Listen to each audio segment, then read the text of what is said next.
Halo guys, masih bersama saya Dian Double Pump Tangerang di channel Dian Double Pump Tangerang. Oke, kali ini gue mau bagiin materi tentang cara mencetak murai batu F-Series ya, terutama F4 yang dominan saat ini dinilai oleh para kecomannya itu dengan gaya mainnya yang luar biasa, powernya, tenaganya yang luar biasa ya.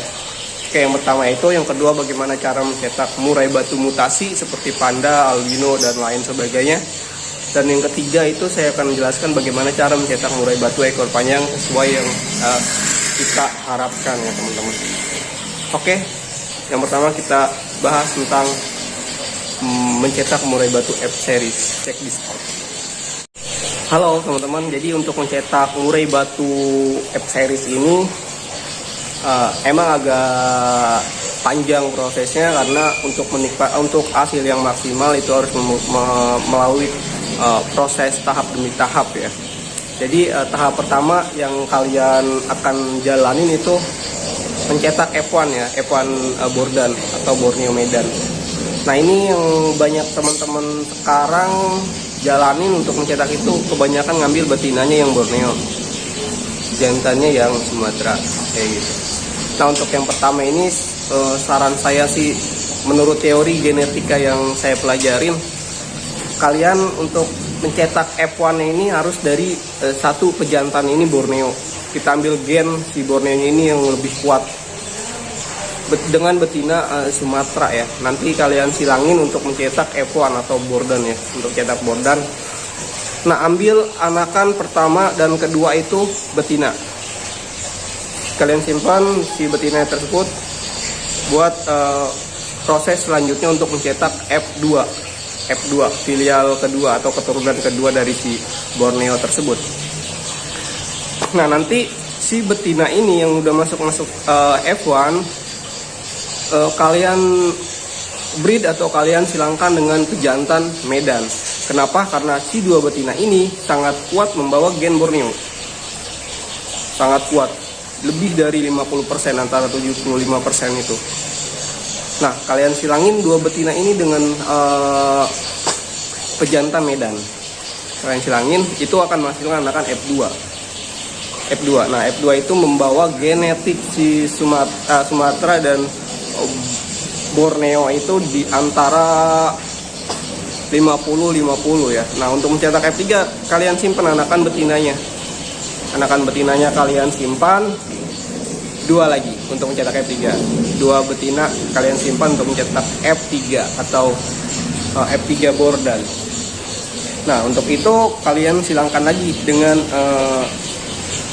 pola Sumatera ya, atau Medan atau yang non gembung. Nah kalian breed. Nah untuk hasil F3 ini udah nggak terlalu kelihatan gembungnya, karena udah tertindih oleh genetik bapaknya yang dari Medan itu. Setidaknya kita di sini akan mengambil genetik si Borneo itu hanya 25%. Kenapa? Kita ambil mental, kita ambil gaya tarung, kita ambil kecerdasannya, karena Borneo ini lebih cerdas untuk menangkap masteran ya. Nah di F3 ini murai udah nggak terlalu gembung. Nah kalian hilangkan lagi dengan Medan kayak gitu untuk mencetak versi F4. Saran saya simpan dua betina. Oke. Nah untuk pencetak F-Series ini udah lengkap ya. Prosesnya ini memakan waktu sekitar 3 tahun ya. Itu kalau seandainya kalian bisa memproduksikan si betina tersebut di umur 5 atau 6 bulan ya, seperti saya yang sudah saya jalanin kayak gitu. Oke, untuk yang kedua kita lanjut untuk mencetak warna. Nah untuk mencetak warna ini agak-agak sulit ya. Saya nggak mau mendahulukan yang sudah ya, guru-guru kita yang udah sering jackpot warna atau sering mengeluarkan warna gitu. Kalau saya jujur aja, saya baru dua kali mencetak warna. Yang pertama itu silver, yang kedua itu panda gitu. Cuma ya emang belum rezeki ya, masih di umur 3 bulan dibuang sama induknya, karena emang beda warna kemungkinan kayak gitu. Oke, untuk mencetak warna ini sebenarnya sangat mudah dan sangat cepat dibanding kita mencetak F-Series ini ya, F-Series ini. Kenapa? Kita hanya butuh satu modal. Kita cari contoh ya, untuk pejantan yang akan kita cari ini utamakan dari indukan yang ibunya itu panda atau ibunya itu blorok ekstrim lah, jangan terlalu blorok minim karena presentase untuk jackpotnya itu kecil. Jadi untuk jantan kita pilih dari yang ada silsilah ibunya itu panda atau albino mata hitam atau golden sama atau cremino ya untuk pejantannya ini. Nah untuk betinanya kalian cari yang bapaknya ada darah panda. Contoh kalian untuk mencari betina, kalian cari peternak yang punya indukan pejantan panda. Nah kalian beli itu, kalian beli betinanya 1 atau 2 ekor. Nah itu nanti si anak dari ibu panda dengan anak dari bapak panda kalian breed.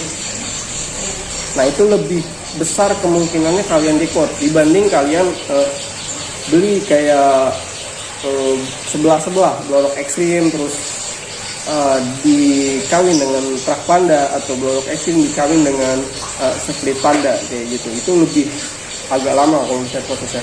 Ini menurut teori saya ya. Kalau menurut teori guru kita terdahulunya kita nggak tahu karena seringkali saya bertanya sama guru-guru yang sudah sering jackpot kayak gitu, nggak ada tanggapan kayak gitu, nggak ada tanggapan. Ya bilangnya kayak gini gitu, nyatanya enggak gitu. Ya intinya ya itu untuk pencetak si burung mutasi ini. Yang pertama kalian beli jantan dari ibu panda. Yang kedua kalian beli betina dari bapak panda gitu. Nanti kalian breed tuh. Sebenarnya banyak teman-teman yang menilai untuk mencetak murai batu mutasi itu dengan proses inbreed. Inbreed itu menurut teori yang saya pelajari itu hanya membalikkan genetik terdahulunya. Jadi kalau seandainya burung tersebut nggak ada genetik warna itu nggak akan bisa kayak gitu. Jadi contoh kita punya kasus murai biasa kali murai biasa, anaknya kita inbreed terus itu nggak akan bisa ngeluarin, tapi dia akan balik ke gen yang terdahulunya. Nah contoh kedua, kalian punya trah panda kali trah panda.